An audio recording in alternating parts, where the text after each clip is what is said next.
BDO Soumitra প্রতিম প্রধানকে সাসপেন্ডের নির্দেশ। কমিশনকে না জানিয়ে স্বতঃপ্রণোদিত আদেশের মাধ্যমে 11 জন কর্মকর্তা নিয়োগ করার অভিযোগ। এই ভূমিকা নিয়ম বিরুদ্ধ বলে উল্লেখ নির্বাচন কমিশনের।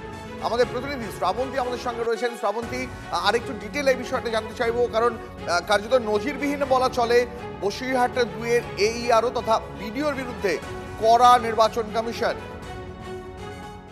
দীপের আগেও তোমার মনে থাকবে যে AERO এবং ERO সহ বেশ কিছু 4 অফিসারের বিরুদ্ধে পদক্ষেপ নিয়েছিল কমিশন, এবং তার একটাই কারণ ছিল যে তারা তাদের নিজস্ব লগইন আইডি যেটা ছিলেন সেটা শেয়ার করেছিলেন। শুধুমাত্র তাই নয়, সেই লগইন শেয়ারের মাধ্যমে দেখা যাচ্ছে যে যারা কিছু অবৈধ ভোটার তাদেরকে এরকম বৈধতা দেওয়া হয়েছে।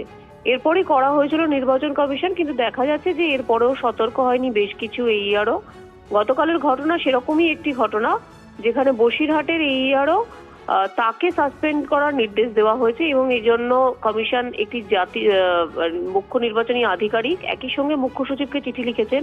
তার বক্তব্য, এই যে নতুন করে 11 জন আধিকারিককে তিনি নিয়োগ করেছেন সেটা সম্পূর্ণভাবে কমিশনকে না জানিয়ে এই ধরনের সুমোটো অ্যাকশনের কড়া নিন্দা করা হয়েছে, এবং তার জন্যই এই পদক্ষেপ নির্বাচন কমিশনের। শ্রাবন্তী, অনেক ধন্যবাদ।